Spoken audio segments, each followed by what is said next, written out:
जय हिंद मेरे सभी प्यारे साथियों, स्वागत है आपका इस YouTube channel Neeraj study academy में। आज हम आपके लिए लाए हैं दृष्टि का पार्ट 2। तो इसमें हम देखेंगे यांत्रिक के कुछ महत्वपूर्ण क्वेश्चन। तो चलिए स्टार्ट करते हैं। और हाँ, अगर आपने अभी तक इस चैनल को सब्सक्राइब नहीं किया है तो प्लीज़ सब्सक्राइब कर लें और अच्छा लगे तो लाइक और शेयर अधिक से अधिक करें। तो चलिए देखते हैं प्रश्न 1 क्या है। कह रहा है कि दो व्यक्ति नग्न द्रव्यमान की एक रस्सी को क्षैतिज रूप में पकड़े हुए हैं।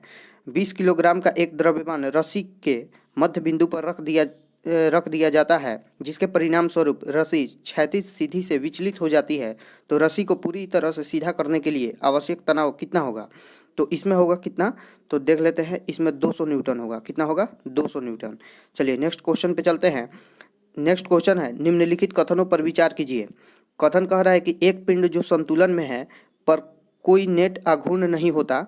सेकंड है कि किसी पिंड का संवेग सदैव संरक्षित होता है। और थर्ड है कि किसी पिंड का गतिज ऊर्जा सदैव संरक्षित रहती है।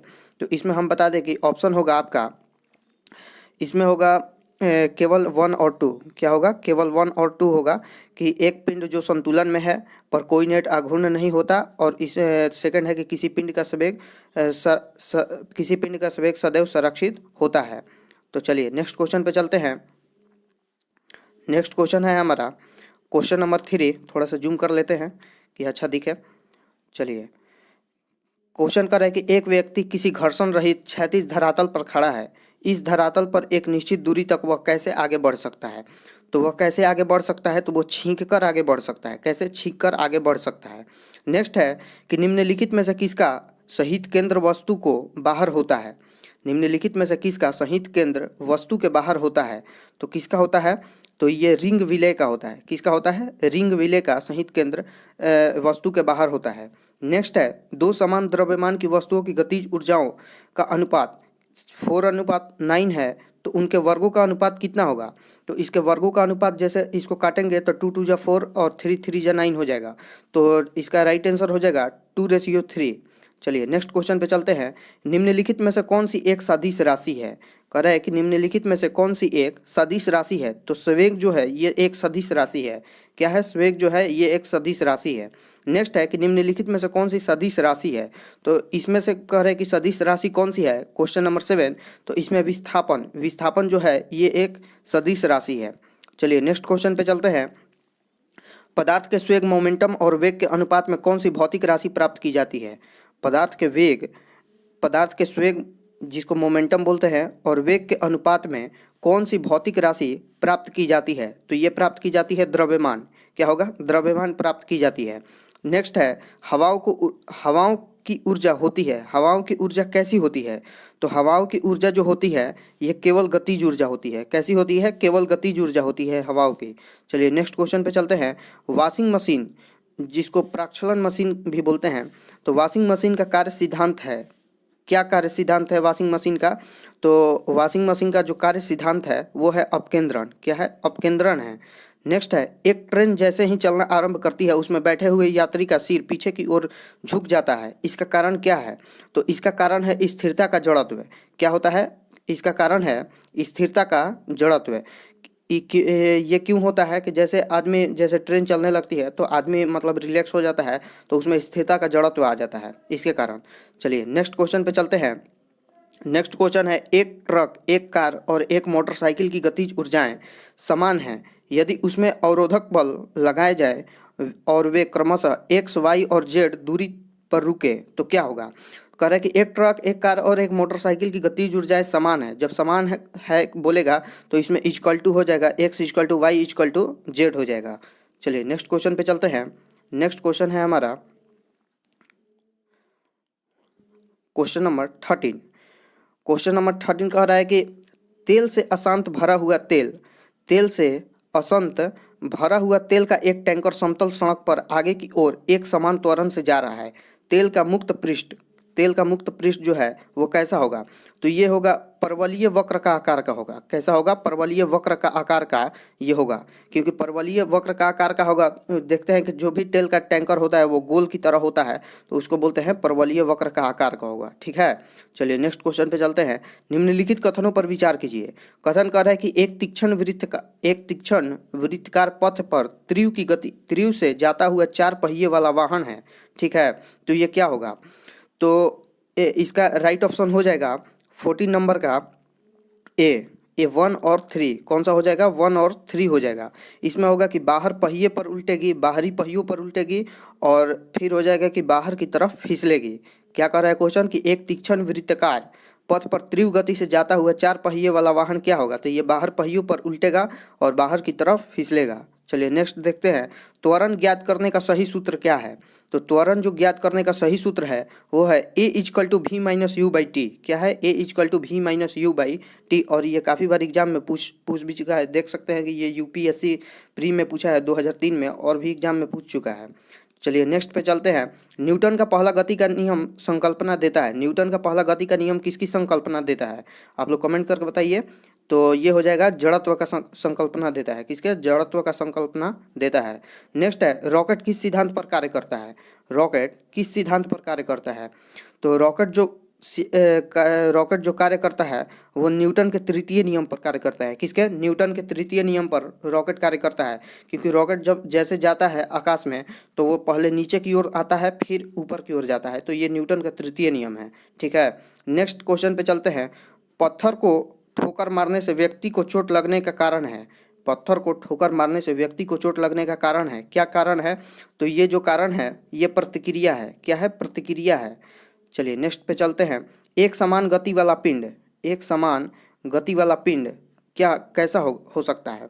तो एक समान गति वाला जो पिंड होगा ये त्वरित हो सकता है। कैसा हो सकता है? त्वरित हो सकता है। नेक्स्ट है लिफ्ट में मनुष्य का प्रत्यक्ष वजन वास्तविक वजन से कम कब रहता है? लिफ्ट में मनुष्य का प्रत्यक्ष वजन वास्तविक वजन से कम कब रहता है? जब वास्तविक वजन से कम पूछे तो जब लिफ्ट तेजी से नीचे जाती हो। जब लिफ्ट तेजी से नीचे जा रही हो, तो देख लेते हैं ऑप्शन क्या है। जब लिफ्ट तेजी से नीचे जा रही हो, ऑप्शन नंबर सी होगा राइट आंसर। ठीक है, जब लिफ्ट तेजी से नीचे जा रही हो तो जो मनुष्य का प्रत्यक्ष वजन होगा वो सबसे कम होगा। ठीक है, चलिए नेक्स्ट पे चलते हैं। नेक्स्ट क्वेश्चन है हमारा क्वेश्चन नंबर 21। क्वेश्चन नंबर 21 है कि गतिपालक चक्र भाप इंजन का महत्वपूर्ण हिस्सा क्यों होता है? गतिपालक चक्र भाप इंजन का महत्वपूर्ण हिस्सा क्यों होता है? तो ये होता है गति के समान रखने में इंजन की सहायता करता है। गति को समान रखने में इंजन की सहायता करता है गतिपालक चक्र भाप इंजन का महत्वपूर्ण हिस्सा इसलिए होता है। चलिए नेक्स्ट पे चलते हैं। किसी उपग्रह में अंतरिक्ष यात्री द्वारा गिराया गया चम्मच क्या होगा? किसी उपग्रह में अंतरिक्ष यात्री द्वारा गिराया गया चम्मच क्या होगा? तो ये उपग्रह की गति के अनुसरण करता रहेगा। उपग्रह की गति का अनुसरण करता रहेगा। नेक्स्ट है दूध को मथने पर क्रीम अलग हो जाती है, इसका कारण क्या है? दूध को मथने पर क्रीम अलग हो जाती है, इसका कारण क्या है? तो इसका जो कारण है ये अपकेंद्र बल है। क्या है? अपकेंद्र बल के कारण दूध से मथने पर क्रीम अलग हो जाता है। नेक्स्ट है एक समान वेग से चल रही गाड़ी में से एक व्यक्ति प्लेटफॉर्म पर एक गेंद गिराता है। प्लेटफॉर्म पर खड़े एक प्रेक्षक द्वारा देखे जाने वाली गेंद का पथ कैसा होगा? कह रहे क्वेश्चन कि एक समान वेग से चल रही गाड़ी में से एक व्यक्ति प्लेटफॉर्म पर एक गेंद गिराता है, तो प्लेटफॉर्म पर खड़े एक प्रेक्षक द्वारा देखे जाने वाली गेंद का पथ कैसा होगा? तो ये होगा परवलय। क्या होगा? परवलयाकार होगा। ठीक है, नेक्स्ट पे चलते हैं। एक गोली टकराती है और एक अनुप्रस्थ घर्षणहीन मेज पर पड़े एक ठोस ब्लॉक में धंस जाती है। इस प्रक्रिया में कौन सी राशि सुरक्षित है? इस प्रक्रिया में कौन सी राशि सुरक्षित है? तो ये है केवल स्वेग। क्या हो जाएगा? केवल स्वेग जो है ये सुरक्षित है। नेक्स्ट पे चलते हैं। एक मकान की छत से भूमि की ओर एक पत्थर गिराया जाता है, उस पत्थर की गतिज ऊर्जा जिसको काइनेटिक एनर्जी बोलते हैं अधिकतम कब होगी? उस पत्थर की काइनेटिक एनर्जी जो गतिज ऊर्जा है वो अधिकतम कब होगी? तो ये होगी भूमि पर इसका राइट आंसर हो जाएगा कि भूमि पर पहुंचने से ठीक पहले उसकी जो गतिज ऊर्जा है वो अधिकतम हो जाएगी। नेक्स्ट क्वेश्चन पे चलते हैं। रॉकेट की गति निम्नलिखित में से कौन सी संरक्षण सिद्धांत लागू होता है?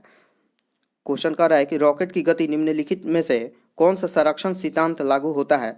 तो ये होता है स्वेग का संरक्षण। कौन सा होता है? स्वेग का संरक्षण रॉकेट की गति में सिद्धांत लागू होता है।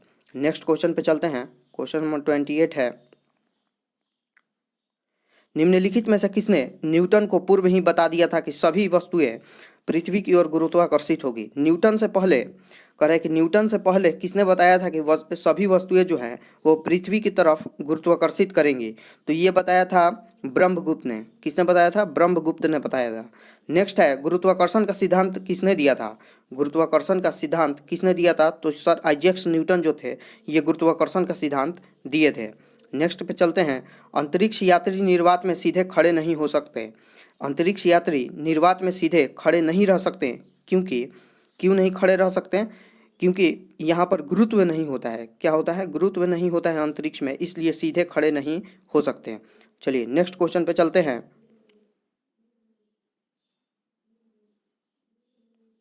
नेक्स्ट है, अंतरिक्ष यान जो चक्कर लगा रहा है से एक सेव छोड़ा जाता है तो वह क्या होगा? अंतरिक्ष यान जो चक्कर लगा रहा है तो अंतरिक्ष से एक सेव छोड़ा जाता है तो क्या होगा? तो ये जो होगा इसका राइट ऑप्शन हो जाएगा 31 का सी। क्या होगा? 31 का सी, अंतरिक्ष यान के साथ साथ उसी गति से गतिमान होगा। क्या होगा? अंतरिक्ष यान के साथ साथ उसी गति से गतिमान होगा। ठीक है, नेक्स्ट क्वेश्चन पे चलते हैं। लकड़ी, लोहे व मोम के समान आकार के टुकड़े को समान ऊंचाई से पृथ्वी पर गिराया जाता है तो कौन सा टुकड़ा सर्वप्रथम पृथ्वी की सतह पर पहुंचेगा? क्वेश्चन कह रहा है कि लकड़ी, लोहे व मोम के समान आकार के टुकड़े को समान ऊंचाई से पृथ्वी पर गिराया जाता है तो कौन सा टुकड़ा सर्वप्रथम पृथ्वी की सतह पर पहुंचेगा? तो ये सभी साथ साथ पहुंचेंगे। क्या होगा? सभी साथ साथ ये तीनों पहुंचेंगे। ठीक है, नेक्स्ट क्वेश्चन पे चलते हैं। नेक्स्ट क्वेश्चन है कि हवा में लोहे और लकड़ी का समान भार की गेंद को समान ऊंचाई से गिराने पर क्या होगा? हवा में लोहे और लकड़ी के समान भार की गेंद को समान ऊंचाई से गिराने पर क्या होगा? तो ये होगा कि लकड़ी की गेंद बाद में गिरेगी। क्या होगा? लकड़ी की गेंद बाद में गिरेगी और लोहे की जो गेंद है ये पहले गिरेगी। ठीक है, चलिए नेक्स्ट क्वेश्चन पे चलते हैं। नेक्स्ट है, जब कोई वस्तु ऊपर से गिराई जाती है तो उसका भार होता है। जब कोई वस्तु ऊपर से गिराई जाती है तो उसका भार कैसा होता है? तो ये अपरिवर्तित होता है। उसका मतलब मापा नहीं जा सकता है, अपरिवर्तित होता है। नेक्स्ट है, दो गेंद ए तथा बी क्रमशः 10 किलोग्राम तथा 1 किलोग्राम की है, उन्हें 20 मीटर की ऊंचाई से एक साथ गिराया जाता है तो निम्नलिखित में से कौन सा सही है? क्वेश्चन कह रहा है कि दो गेंद है ए तथा बी क्रमशः 10 किलोग्राम, ए 10 किलोग्राम का है और बी 1 किलोग्राम का है, उन्हें 20 मीटर की ऊंचाई से एक साथ गिराया जाता है तो निम्नलिखित में से कौन सा सही है? तो ये हो जाएगा कि भूमि पर दोनों ए और बी साथ पहुंचेगा। ठीक है, दोनों एक साथ पहुंचेगा। ठीक है, नेक्स्ट क्वेश्चन पे चलते हैं। नेक्स्ट क्वेश्चन है, किसी पिंड का भार होता है। किसी पिंड का भार क्या होता है? तो किसी पिंड का भार जो होता है ये ध्रुवों पर सर्वाधिक होता है। क्या होता है? ध्रुवों पर किसी पिंड का भार सर्वाधिक होता है। नेक्स्ट है, पीसा की झुकी हुई मीनार गिर नहीं जाती, क्योंकि पीसा की झुकी हुई मीनार क्यों नहीं गिर जाती? क्योंकि यहाँ पर जो इसका गुरुत्व केंद्र से जाने वाली ऊर्ध्वाधर लाइन है, ऊर्ध्वाधर लाइन रेखा तल के अंदर रहती है। क्या होता है? गुरुत्व केंद्र से जाने वाली ऊर्ध्वाधर लाइन रेखा जो है ये तल के अंदर रहती है। नेक्स्ट है, यदि पृथ्वी और सूर्य की दूरी जो है उसके स्थान पर दुगनी होती तो सूर्य द्वारा पृथ्वी पर गुरुत्वाकर्षण बल जो पड़ता वह होता।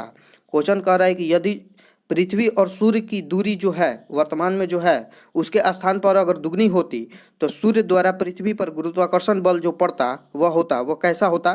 तो वो होता अब जितना है उसका चौथा भाग होता है। क्या होता? अब जितना है उसका चौथा भाग होता। ये क्वेश्चन देख लीजिएगा, बहुत अच्छा क्वेश्चन है। चलिए नेक्स्ट पे चलते हैं। कथन कह रहा है कि चंद्रमा पर मानव कथन है, चंद्रमा पर मानव का वजन पृथ्वी की तुलना में 1/6 रहता है। कारण है कि चंद्रमा पर पृथ्वी की तरह गुरुत्वाकर्षण नहीं है। तो इसका राइट ऑप्शन क्या हो जाएगा? तो राइट ऑप्शन इसका देख लेते हैं, 39 नंबर का जो है ये सी होगा। क्या होगा? सी। कथन सही है परंतु कारण इसका जो है गलत है, क्योंकि जो चंद्रमा पर पृथ्वी की तरह गुरुत्वाकर्षण कह रहा है कि नहीं होता है, तो चंद्रमा पर पृथ्वी की तरह गुरुत्वाकर्षण वहाँ पर होता है। ठीक है, और कथन जो है ये तो सही है, चंद्रमा पर मानव का वजन पृथ्वी का तुलना में 1/6 रहता है। नेक्स्ट पे चलते हैं। 40 नंबर, मानव शरीर का भार होता है, मानव शरीर का भार होता है, कैसा होता है? तो ये होता है ध्रुवों पर अधिकतम। क्या होता है? ध्रुवों पर मानव शरीर का भार जो है यह अधिकतम होता है। नेक्स्ट है, यदि पृथ्वी का गुरुत्वाकर्षण बल अचानक लुप्त हो जाता है, यदि पृथ्वी का गुरुत्वाकर्षण बल अचानक लुप्त हो जाता है तो निम्न में से कौन सा परिणाम सही होगा? तो इसमें से जो सही होगा वो ए होगा कि वस्तु का भार शून्य हो जाएगा परंतु द्रव्यमान वहीं रहेगा। अगर वस्तु का भार शून्य भी हो जाता है तो द्रव्यमान जो रहेगा वो वहीं रहेगा। ठीक है, नेक्स्ट पे चलते हैं। पृथ्वी के चारों ओर परिक्रमा कर रहा कृत्रिम उपग्रह इसलिए पृथ्वी पर नीचे नहीं गिरता क्योंकि पृथ्वी के चारों ओर परिक्रमा कर रहा कृत्रिम उपग्रह इसलिए पृथ्वी पर नीचे नहीं गिरता क्योंकि पृथ्वी का आकर्षण जो है कह रहा है ऑप्शन में कि उतने ही दूरी पर अस्तवीन होता है, चंद्रमा के आकर्षण से निष्क्रिय होता है। ये ऑप्शन नहीं होगा। नेक्स्ट पे देखते हैं ऑप्शन क्या है, और ऑप्शन सी है कि उसका नियमित चाल के लिए आवश्यक गति प्रदान करता है, और ऑप्शन डी है कि उसकी गति के लिए आवश्यक त्वरण प्रदान करता है। तो राइट ऑप्शन इसका हो जाएगा कि 42 का डी। क्या होगा? 42 का डी कि उसकी गति के लिए आवश्यक त्वरण प्रदान करता है। ठीक है, नेक्स्ट क्वेश्चन पे चलते हैं। अपने कक्ष में एक उपग्रह पृथ्वी के चक्कर लगाता रहता है, वह ऐसा निम्न में से किस कारण से करता है? वह निम्न में से किस कारण से करता है? तो ये केंद्रभिमुखी बल के कारण करता है। ठीक है, अपने कक्ष में एक उपग्रह पृथ्वी के चक्कर लगाता रहता है, वह ऐसा निम्न में से किस कारण से करता है? तो ये केंद्रभिमुखी बल के कारण करता है। नेक्स्ट है, प्रकृति के ज्ञात बलों को 4 वर्गों में विभाजित किया जा सकता है, जैसे कि गुरुत्व, विद्युत चुंबकत्व, दुर्बल नाभिकीय बल और प्रबल नाभिकीय बल। उनके संदर्भ में निम्नलिखित कथनों में से कौन सा एक सही नहीं है? कह रहा है कि कौन सा एक जो है सही नहीं है। तो ये होगा कि गुरुत्व चारों में सबसे प्रबल है। ऑप्शन राइट ए हो जाएगा कि गुरुत्व जो है ये चारों में सबसे प्रबल है। ठीक है, नेक्स्ट पे चलते हैं। लोलक का कालावधि जो टाइम पीरियड है वो किस पे निर्भर करता है? जो लोलक का कालावधि है टाइम पीरियड वो किस पे निर्भर करता है? तो ये लंबाई के ऊपर निर्भर करता है। किसके ऊपर? लंबाई के ऊपर निर्भर करता है लोलक का कालावधि। ठीक है, नेक्स्ट पे चलते हैं। लोलक घड़ियाँ गर्मियों में सुस्त हो जाती है। लोलक घड़ियाँ गर्मियों में सुस्त क्यों हो जाती है? क्योंकि 46 नंबर कह रहा है कि लोलक घड़ियाँ गर्मियों में सुस्त हो जाती है क्योंकि ये इसलिए सुस्त हो जाती हैं क्योंकि लोलक की जो लंबाई है ये बढ़ जाती है। क्या होता है? लोलक की लंबाई जो है ये बढ़ जाती है। नेक्स्ट पे चलते हैं। एक लड़की झूले पर बैठी स्थिति में झूला झूल रही है, उस लड़की के खड़े हो जाने पर प्रदूल आवर्तकाल क्या होगा? कह रहा है कि एक लड़की झूले पर बैठी स्थिति में झूला झूल रही है, उस लड़की के खड़े हो जाने पर प्रदूल आवर्तकाल क्या होगा? तो ये कम हो जाएगा। क्या होगा? कम हो जाएगा। खड़े हो जाने पर उसका प्रदूल आवर्तकाल जो डोलने की क्षमता है वो कम हो जाएगा। नेक्स्ट है, निम्नलिखित कथनों पर विचार कीजिए। कथन कह रहा है कि एक समान दोलक का दोलन चल रहा है, ऐसे में क्या होगा? एक समान दोलक का दोलन चल रहा है, ऐसे में क्या होगा? तो 48 का राइट आंसर हो जाएगा सी। यहाँ पे इसका कथन नीचे दिया गया है, इसमें ऑप्शन हम देख लेते हैं कि 1, 2 और 4 इसका सही आंसर होगा। 1 है कि जब गोला मध्य स्थान से गुजरता है, त्वरण शून्य हो जाता है इसका। जब गोला मध्य स्थान से गुजरता है तो इसका त्वरण जो है ये शून्य हो जाता है। ऑप्शन ए एक होगा। और ऑप्शन 2 कह रहा है कि हर आवर्तन में गोलक 2 बार किसी एक निर्दिष्ट वेग को प्राप्त करता है। और ऑप्शन 4 हो जाएगा कि सामान्य दोलक का दोलन आयाम समय के साथ साथ कम हो जाता है। ठीक है, चलिए नेक्स्ट क्वेश्चन पे चलते हैं। नेक्स्ट क्वेश्चन है हमारा, ये उसका ऑप्शन था तो राइट ऑप्शन हो जाएगा 1, 2 और 4 सी। नेक्स्ट है कि पेंडुलम घड़ी तीव्र गति से चल सकती है। पेंडुलम घड़ी तीव्र गति से चल सकती है। कब चल सकती है? तो ये चल सकती है शीतकाल में। जो शीतकाल के समय होता है इसमें पेंडुलम घड़ी तीव्र गति से चल सकती है। और गर्मियों में सुस्त क्यों हो जाती है? अगर पूछ ले कि पेंडुलम घड़ी गर्मियों में सुस्त क्यों हो जाती है तो हम लोग क्वेश्चन देखे हैं क्योंकि इसकी जो लोलक की लंबाई है वो बढ़ जाती है। क्या होता है? लोलक की लंबाई बढ़ जाती है। नेक्स्ट है कि पृथ्वी का पलायन वेग है। पृथ्वी का पलायन वेग क्या है? तो 11.2 किलोमीटर पर सेकेंड। ये क्वेश्चन बहुत बार पूछ चुका है तो आप लोग देख लीजिएगा, 11.2 किलोमीटर पर सेकेंड। नेक्स्ट क्वेश्चन है, अगर किसी वस्तु को 8 किलोमीटर प्रति सेकंड के वेग से अंतरिक्ष में फेंका जाए तो क्या होगा? कह रहा है कि अगर किसी वस्तु को 8 किलोमीटर प्रति सेकंड के वेग से अंतरिक्ष में फेंका जाए तो क्या होगा? तो वह वापस पृथ्वी पर आ गिरेगा। क्या होगा? वह वापस पृथ्वी पर आ गिरेगा। राइट ऑप्शन बी हो जाएगा। नेक्स्ट है, चंद्रमा पर वायुमंडल नहीं होने का क्या कारण है? चंद्रमा पर वायुमंडल नहीं होने का क्या कारण है? तो इसका कारण है कि इस पर गैस अणुओं का पलायन वेग उसके वर्ग मध्य मूल वेग से कम होता है। क्या होता है? इस पर गैस अणुओं का पलायन वेग उसके वर्ग मध्य मूल वेग से कम होता है। नेक्स्ट है, बॉल पेन किस सिद्धांत पर काम करता है? बॉल पेन जो है ये किस सिद्धांत पर काम करता है? तो ये गुरुत्वीय बल के सिद्धांत पर काम करता है। बॉल पेन किस सिद्धांत पर काम करता है? तो गुरुत्वीय बल के सिद्धांत पर काम करता है। नेक्स्ट है, किसी पिंड का वजन किसके केंद्र से प्रतिक्रिया करता है? किसी पिंड का वजन जो है ये किसके केंद्र से प्रतिक्रिया करता है? तो ये करता है ए और बी दोनों से, गुरुत्वाकर्षण और द्रव्यमान दोनों से प्रतिक्रिया करता है। ठीक है, अगर पढ़ाने का तरीका अच्छा लगा हो तो प्लीज़ लाइक जरूर करें। चलिए नेक्स्ट क्वेश्चन पे चलते हैं। जब गुरुत्वाकर्षण के प्रभाव के अधीन परवलयीय पथ में जाने वाले विस्फोटक आवरण फटता है तो उसके अंशों का द्रव्यमान केंद्र किस ओर संचालित होता है? क्वेश्चन कर रहा है कि जब गुरुत्वाकर्षण के प्रभाव के अधीन परवलयीय पथ में जाने वाला विस्फोटक आवरण फटता है तो उसके अंशों का द्रव्यमान केंद्र किस ओर संचालित होता है? तो ये जो संचालित होता है ये मूल परवलयिक पथ के साथ साथ होता है। क्या होता है? मूल परवलयिक पथ के साथ साथ संचालित होता है। नेक्स्ट है 56 नंबर कि तुल्यकालिक उपग्रह के परिक्रमण की अवधि होती है। तुल्यकालिक उपग्रह के परिक्रमण की अवधि होती है तो ये कितनी होती है? ये 24 घंटे होती है। ठीक है, 56 नंबर याद रखिएगा। तुल्यकालिक उपग्रह के परिक्रमण की अवधि जो होती है ये 24 आवर्स होती है। नेक्स्ट क्वेश्चन पे चलते हैं। 56 नंबर देख लेते हैं। 56 हो गया। 57 नंबर कि किसी तुल्यकालिक उपग्रह के पृथ्वी की सतह से ऊंचाई लगभग कितनी होती है? किसी तुल्यकालिक उपग्रह के पृथ्वी की सतह से ऊंचाई लगभग कितनी होती है? तो ये 36,000 किलोमीटर होती है। कितनी होती है? 36,000 किलोमीटर इसकी ऊंचाई होती है। राइट ऑप्शन ए हो जाएगा। ठीक है, नेक्स्ट क्वेश्चन पे चलते हैं। पैराशूट धीरे धीरे नीचे आता है जबकि उसी ऊंचाई से फेंका गया पत्थर तेजी से गिरता है। क्यों गिरता है? कह रहा है कि पैराशूट धीरे धीरे नीचे आता है जबकि उसी ऊंचाई से फेंका गया पत्थर तेजी से गिरता है। क्यों गिरता है? तो 58 का राइट ऑप्शन हो जाएगा बी। पैराशूट के पृष्ठ का क्षेत्रफल ज़्यादा है अतः वायु का प्रतिरोध अधिक होता है। इसके कारण जो पैराशूट है ये धीरे धीरे नीचे गिरता है। नेक्स्ट है, गुरुत्व की क्रिया के अंतर्गत मुक्त रूप से गिर रही वस्तु का भार होगा। गुरुत्व के क्रिया के अंतर्गत मुक्त रूप से गिर रही वस्तु का भार होगा। क्या होगा? तो ये शून्य हो जाता है। कैसा भार हो जाता है? गुरुत्व की क्रिया के अंतर्गत मुक्त रूप से गिर रही वस्तु का भार क्या हो जाएगा? शून्य हो जाएगा। नेक्स्ट है, पेंडुलम को चंद्रमा पर ले जाने पर उसके समय अवधि क्या होगा? पेंडुलम को चंद्रमा पर ले जाने पर उसका समय अवधि क्या होगा? 60 नंबर जो क्वेश्चन है इसका राइट ऑप्शन हो जाएगा कि ये बढ़ जाएगा। क्या हो जाएगा? ये बढ़ेगी। ठीक है, जब चंद्रमा पर पेंडुलम को ले जाते हैं तो ये बढ़ेगी। अब तक हमने पेंडुलम पे क्वेश्चन क्या देखा कि गर्मियों में इसकी लंबाई ये धीरे क्यों हो जाता है? तो इसकी लंबाई बढ़ जाती है। और ये सबसे तीव्र गति से कब चलता है? तो ये शीतकाल में तीव्र गति से सबसे अधिक चलता है। और कह रहा है कि पेंडुलम को चंद्रमा पर ले जाने पर उसकी समय अवधि क्या होगी? तो ये बढ़ जाएगी। क्या होगा? बढ़ जाएगी। नेक्स्ट है, वायुमंडलीय हवा पृथ्वी पर रखी जाती है। वायुमंडलीय हवा पृथ्वी पर रखी जाती है। कब रखी जाती है? गुरुत्व के द्वारा रखी जाती है। ठीक है, वायुमंडलीय हवा पृथ्वी पर रखी जाती है गुरुत्व के द्वारा। नेक्स्ट है, साधारण यंत्र किसी व्यक्ति की सहायता करता है। साधारण यंत्र किसी व्यक्ति की सहायता करता है। कैसे करता है? तो ये कम बल का प्रयोग करके करता है।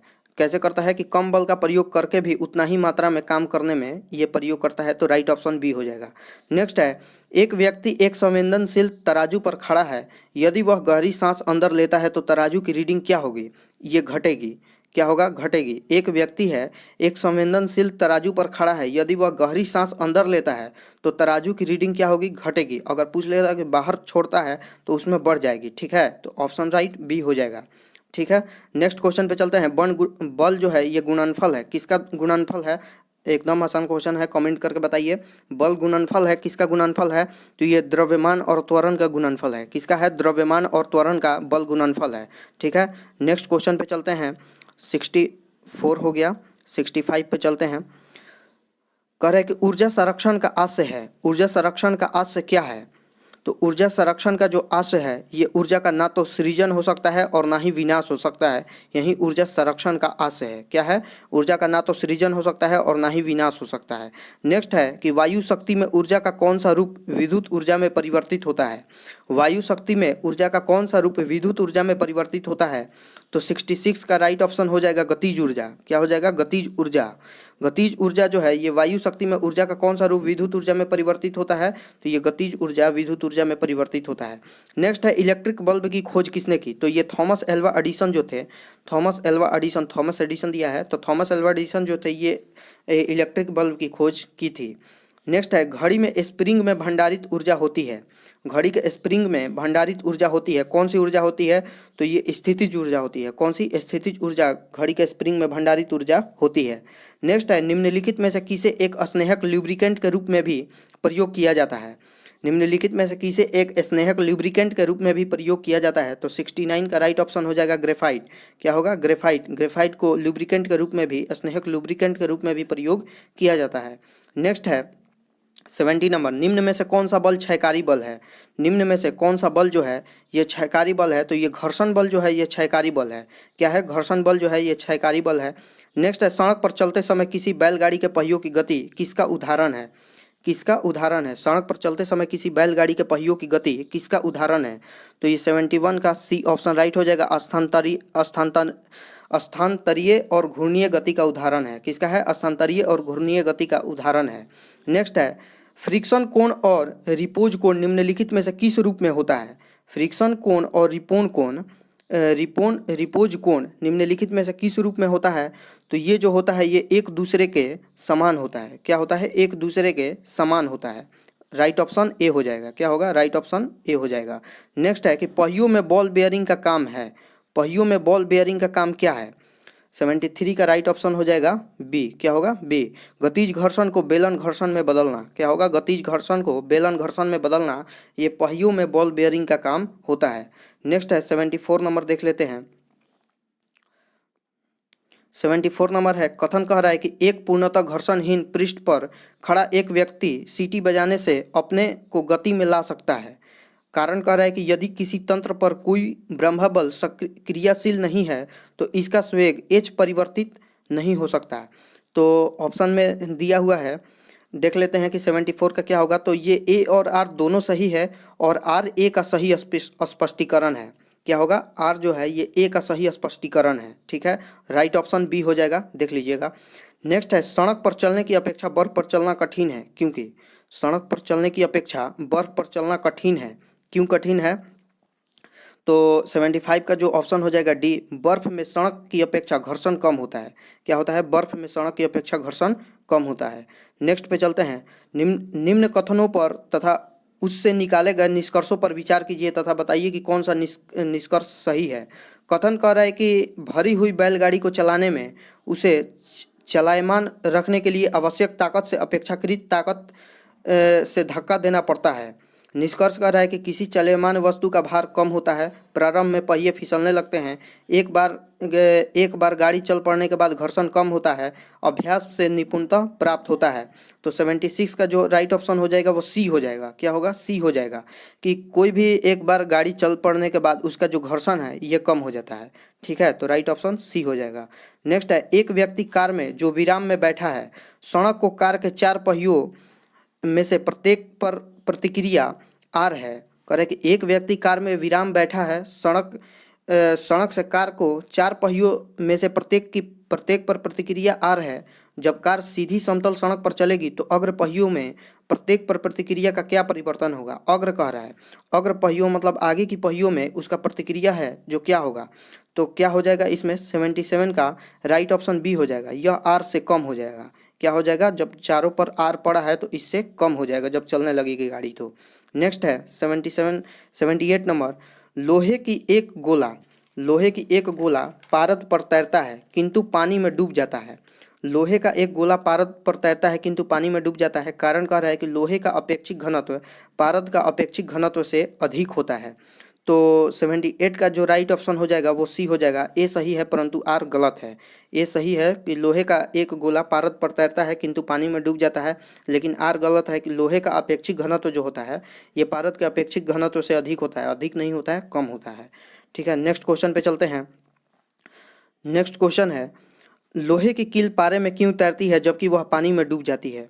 लोहे की कील पानी में क्यों तैरती है, लोहे की कील पारे में क्यों तैरती है जबकि वह पानी में डूब जाती है? तो इसका राइट ऑप्शन जो हो जाएगा 79 का सी ऑप्शन हो जाएगा कि लोहे का घनत्व पानी से अधिक है तथा पारे से कम है। क्या है? लोहे का घनत्व पानी से अधिक है तथा पारे से कम है।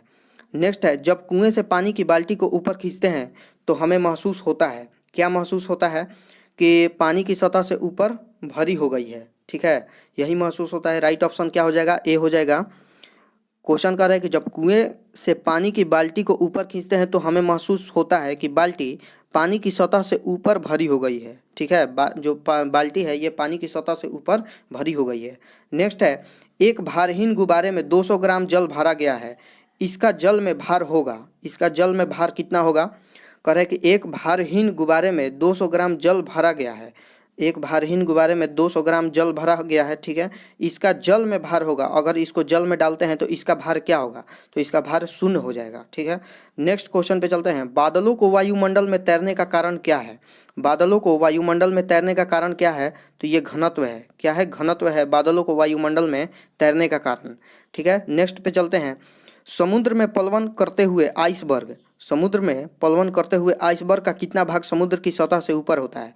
तो ये राइट ऑप्शन 1/10 हो जाएगा कि 1/10 भाग जो है ये समुद्र की सतह से ऊपर होता है।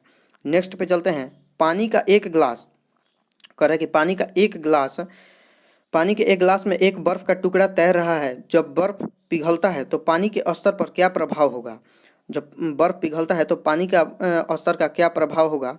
तो ये उतना ही रहेगा। ठीक है, अगर एक गिलास में पानी है और एक बर्फ़ का टुकड़ा उस पर तैर रहा है, तो जब बर्फ़ पिघल जाता है, जब बर्फ़ वो पूरी तरह से पिघल जाएगा तो पानी का स्तर पूछ रहा है कि क्या होगा?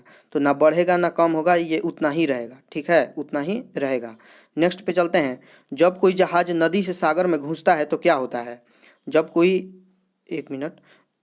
कोई जहाज नदी से सागर में घुसता है तो क्या होता है? देखते हैं कि जब कोई नदी से समुद्र में घुसती है तो वो थोड़ा सा ऊपर की ओर उठ जाएगी। तो क्या हो जाएगा? राइट ऑप्शन ए हो जाएगा, वह कुछ ऊपर उठ जाती है। ठीक है, नेक्स्ट पे चलते हैं। मिट्टी के तेल पानी के ऊपर इसलिए तैरता है क्योंकि, मिट्टी का तेल पानी के ऊपर इसलिए तैरता है क्योंकि 86 का राइट ऑप्शन बी हो जाएगा कि उसका घनत्व जो है ये पानी के घनत्व से कम होता है। क्या होता है? उसका जो घनत्व है ये पानी के घनत्व से कम होता है। राइट ऑप्शन बी हो जाएगा। नेक्स्ट क्वेश्चन पे चलते हैं। 86 नंबर 87 नंबर 86 हो गया। साबुन के बुलबुले के अंदर का दाब होता है, साबुन के बुलबुले का अंदर का दाब होता है, कैसा होता है? तो ये वायुमंडलीय दाब से अधिक होता है। क्या होता है? वायुमंडलीय दाब से ये अधिक होता है। नेक्स्ट क्वेश्चन है 88 नंबर। यदि साबुन को दो भिन्न भिन्न व्यास के बुलबुलों को एक नली द्वारा एक दूसरे से संपर्क में लाया जाए तो क्या घटित होगा? कह रहे हैं कि यदि साबुन को दो भिन्न भिन्न व्यास के बुलबुलों को एक नली द्वारा एक दूसरे के संपर्क में लाया जाए तो क्या घटित होगा? तो ये राइट ऑप्शन बी हो जाएगा कि छोटा बुलबुला और छोटा हो जाएगा। राइट ऑप्शन बी हो जाएगा कि छोटा बुलबुला और छोटा हो जाएगा तथा बड़ा बुलबुला और बड़ा हो जाएगा। नेक्स्ट है 89 नंबर कि जब शुद्ध जल में डिटर्जेंट डाला जाता है तो पृष्ठ तनाव क्या होगा? जब शुद्ध जल में डिटर्जेंट डाला जाता है तो पृष्ठ तनाव क्या होगा? तो इसका पृष्ठ तनाव जो है ये घट जाता है। ठीक है, जब शुद्ध जल में डिटर्जेंट डालते हैं तो इसका जो पृष्ठ तनाव है ये घट जाता है। और लास्ट क्वेश्चन है 90 नंबर कि एक वर्षा की बूंद का गोलाकार आकृति का कारण क्या है? एक वर्षा की बूंद की गोलाकार आकृति का कारण क्या है? तो ये पृष्ठ तनाव है। क्या है? पृष्ठ तनाव। चलिए, अगर अच्छा लगा हो तो लाइक अधिक से अधिक करें, शेयर करें और सब्सक्राइब नहीं किया है तो सब्सक्राइब करें और बताइएगा कमेंट करके कि कैसा है। तो चलिए, धन्यवाद।